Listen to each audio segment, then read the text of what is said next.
Hello friends, आप सभी का स्वागत है स्टडी कवर क्लासेस में। तो आज की इस वीडियो में हम लोग जेसीईआरटी क्लास 6 मैथ का प्रश्नावली 6.1 का क्वेश्चन नंबर हमारा 5 से लेकर कंप्लीट आज यहाँ पे बनाने वाले हैं। ठीक, तो बने रहिए एंड तक। और अगर यदि चैनल पर नए हैं तो चैनल को सब्सक्राइब कर लीजिए। और आप लोगों ने इसका पिछला वाला वीडियो नहीं देखे तो डिस्क्रिप्शन में लिंक है, आप जाके वहाँ सबसे पहले उसको देख लीजिएगा। ठीक, तो ही आपको इधर आगे में समझ में आएगा। चलिए क्वेश्चन नंबर 5 से स्टार्ट करते हैं कि निम्नलिखित में से प्रत्येक संख्या को दो अभाज्य संख्याओं के योग के रूप में लिखिए। यानी इसको 5 को तोड़ के लिखना है, दो संख्याओं जो हमारा अभाज्य संख्या होना चाहिए वैसे तोड़ के लिखना है। ठीक, चलिए 5 का फर्स्ट से हम लोग स्टार्ट करते हैं। तो पहला जो संख्या है 5 है, इसको हम अभाज्य संख्या के रूप में तोड़ेंगे तो 2 और 3 के रूप में तोड़ सकते हैं। जैसे 2 और प्लस का 3, तो ये हमारा दोनों एक अभाज्य संख्या है। तो हमारा पहला जो आंसर हो जाएगा 5 का वो 2 और 3 आंसर हो जाएगा। अब 2 नंबर क्वेश्चन पर आते हैं। तो 2 नंबर क्वेश्चन में है 12। ठीक, 12 को आप लोग थोड़ा सा दिमाग लगाइएगा। यहाँ पे 5 और 7 के रूप में इसको भी हम लोग तोड़ सकते हैं, जो कि दोनों हमारा अभाज्य संख्या है। 5 + 7 इसका आंसर हो जाएगा। 3 नंबर में है 10 है। ठीक, चलिए इसको हम लोग डायरेक्ट 5 और 5 के रूप में तोड़ देंगे तो ये भी हमारा एक अभाज्य संख्या का युग्म बन जाएगा।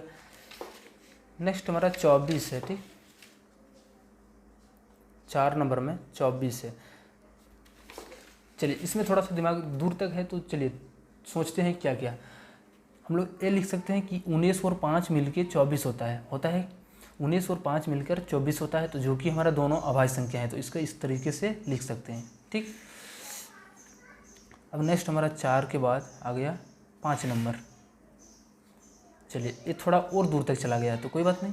सबसे पहले छोटा है वो कोई भी खोज लेना है। ठीक, जिससे हमारा हो गया 41 हो गया। उसके बाद उधर 27, यानी वो नहीं हो जाएगा। ठीक, उसके बाद 68।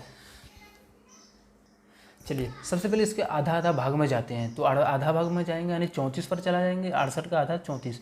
अब उसी के आगे पीछे चलेंगे। ठीक, 34 से अगर हम यदि 31 चले जाएं और 37 चले जाएं, 31 और 37, तो ये दोनों संख्याएं जो है क्या है, एक अभाज्य संख्या है और दोनों को जोड़ करने पर 68 आ जा रहा है।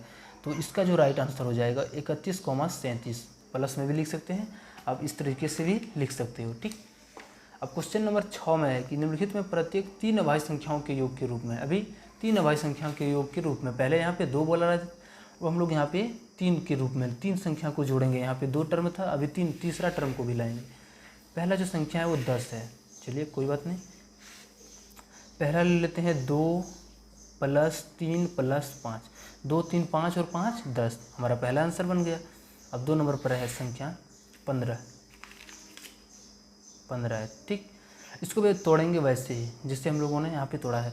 सबसे पहले 15 को हम लोग यहाँ पे लिख सकते, 2 3 5 हो गया 5, उसके बाद उधर 10 नहीं होगा। ठीक, 2 और 5 7 ले लेते हैं, 2 और 5 7 और 8, ये भी नहीं होगा। चलिए और दिमाग लगाते हैं, तो 2 और 7 नहीं होगा, 7 और 8, 15 को चलिए देखते हैं कि 2 और 5 7 8 5 3, ठीक है मिल गया। ठीक, अगर यदि 5 जोड़ 3 जोड़ 7 करेंगे, 5 3 8 और 7 15, यानी इसको जोड़ने पर हमारा एक अभाज्य संख्या का ही योग है और 3 टर्म में भी है। आंसर हो जाएगा इसका 5 जोड़ 3 जोड़ 7। नेक्स्ट हमारा 23 है। ठीक, चलिए इसको हम लोग फिर से लिखेंगे 5 जोड़, चलिए जोड़ नहीं, ये आपका सोचना पड़ेगा इसमें। 23 से आधा चले जाए तो 13 हो गया, 13 यानी 3 भाग में चलना है। ठीक, चलिए तो मिल गया कि 7 जोड़ 13, उसके बाद जोड़ 3, 13 3 16 और 7 23 हो गया। ठीक, तो इस तरीके से थोड़ा सा दिमाग लगा के आप लोगों को लिखना है यहाँ पे। उसके बाद है 35। 35 को हम लिखेंगे, सबसे पहले देखिए इसको, चलिए सबसे पहले इसका नज़दीक के लिए हम लोग अभाज्य संख्या खोज लेते हैं। तो 23 हो गया पहला, उसके बाद हम लोग इसमें कितना जोड़ेंगे, तो 7 जोड़ेंगे। ठीक, 23 और 7 30 हो गया, और 5 करेंगे तो 23 7 30 और 5 35, जो हमारा आ गया आंसर। अब चलिए लास्ट है हमारा 42। चलिए इसका भी हम लोग सबसे एक नज़दीक वाला पार्ट पर चाहेंगे। तो 42 के नज़दीक में हम लोग मान लेते हैं कि 31 है, 31 और 9 40 और 2, हाँ आ गया ठीक। 31 सबसे पहले आ गया, उसके बाद प्लस का 9 यानी 40 हो गया प्लस 2, यानी इस तरीके से ये आंसर कंप्लीट हो जाएगा। चलिए अब हम लोग क्वेश्चन नंबर 7 पर आते हैं। तो क्वेश्चन नंबर 7 में है कि अभाज्य संख्या क्या है, 20 से अधिक तथा 40 से कम अभाज्य संख्याओं को लिखिए। यानी अभाज्य संख्या क्या है, तो हम लोग पिछले वाला वीडियो अगर यदि आप लोगों ने 1 नंबर का वीडियो नहीं देखे हैं तो उसका आप लोग जाके प्लीज़ देख लीजिएगा, वहाँ पे इसका डेफिनेशन हम लिखाए हुए हैं ठीक, इसका और अभाज्य संख्या का भी। 20 से अधिक तथा 40 से कम अभाज्य संख्याओं को लिखिए। चलिए इसका आंसर हम लोग यहाँ पे लिखते हैं 7 नंबर का। तो यहाँ पे 20 से अधिक बोला है और 40 से कम, यानी 20 और 40 के बीच में। सबसे पहले हमारा 21 नहीं है, 22 नहीं है, 23 आ जाता है डायरेक्ट ठीक। 24 25 नहीं है, 26 भी नहीं है, 27 नहीं है, 28 नहीं है, 29 आ जाता है, 31 आ जाता है, उसके बाद डायरेक्ट हमारा 37 आ जाता है। यानी इतना है हमारा 20 से 40 के बीच में ठीक, इतना आंसर हो जाएगा। और सबसे पहले आप लोग एक काम कीजिएगा, अभाज्य संख्या चलिए लिख देते हैं, जिसका केवल 2 गुणनखंड हो। शॉर्ट वाला भाषा हम लोगों ने यहाँ पे लिखवा दिया ठीक। आप लोग 1 नंबर का आंसर, उसके बाद ये 2 नंबर का आंसर। अब 8 नंबर क्वेश्चन पर आते हैं। सह अभाज्य संख्या है क्या है, 5 सह अभाज्य संख्याओं का युग्म लिखिए। देखिए संख्या, सह अभाज्य संख्या होता क्या है, सह अभाज्य संख्या वे युग्म जिसका गुणनखंड केवल 1 हो, यानी केवल 1 हो तो उसे हम लोग सहअभाज्य संख्या कहते हैं ठीक। तो उसे सहअभाज्य संख्या कहते हैं ठीक। जैसे हम लोग यहाँ पे युग्म ले लेते हैं इसका,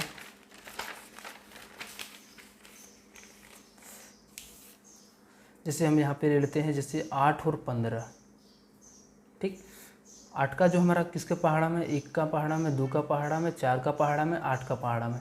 15 का जो है सो 1 का पहाड़ा में, 3 का, 5 का और 15 का। तो इसमें देखिए मात्र मिल रहा है एक हमारा जो मिल रहा है, इसी के कारण हम लोग इसको बोलेंगे सहअभाज्य संख्या ठीक। तो 8 और 15 हमारा पहला आंसर हो जाएगा। नेक्स्ट हम लोग और क्या लिख सकते हैं इसमें, तो 7 और 15 इसको भी लिख सकते हैं, अपना मर्जी से जो भी है उसको लिख सकते हैं, जिसका केवल गुणनखंड हमारा कितना होना चाहिए। चलिए रुकिए थोड़ा, देखिए अभाज्य युग्म क्या होता है, वे युग्म जिसका अंतर केवल 2 हो, यानी डिफरेंस दोनों संख्या के बीच कितना होना चाहिए, 2 का डिफरेंस होना चाहिए। 3 और 5 के बीच अंतर 2 है, 5 और 7 के बीच अंतर 2 है, 13 और 11 के बीच का अंतर 2 है, 17 और 19 के बीच के अंतर 2 है ठीक।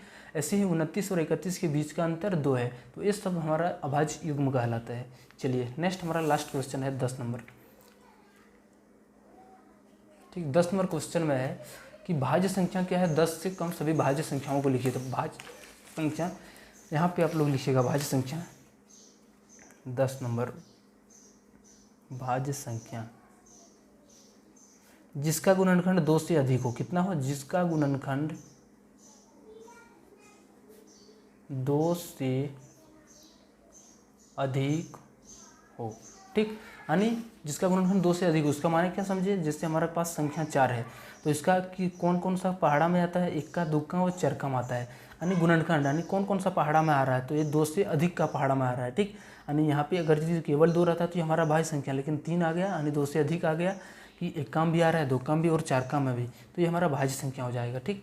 तो उससे नेक्स्ट क्वेश्चन में बोला जा रहा है कि 10 से कम हमारा पहला 4 हो गया, 6 हो गया, 8 हो गया, बस इतना, और एक 9 हो जाएगा ठीक। ये सारा हमारा 10 से कम भाज्य संख्या हो जाएगा। चलिए मिलते हैं हम लोग नेक्स्ट वीडियो में। चैनल को अगर यदि सब्सक्राइब नहीं किए हो तो चैनल को सब्सक्राइब कर लो, और ये बातें आप लोगों को अच्छी से समझ में आए तो वीडियो को एक बार लाइक कर दीजिए। मिलते हैं नेक्स्ट वीडियो में। जय हिंद।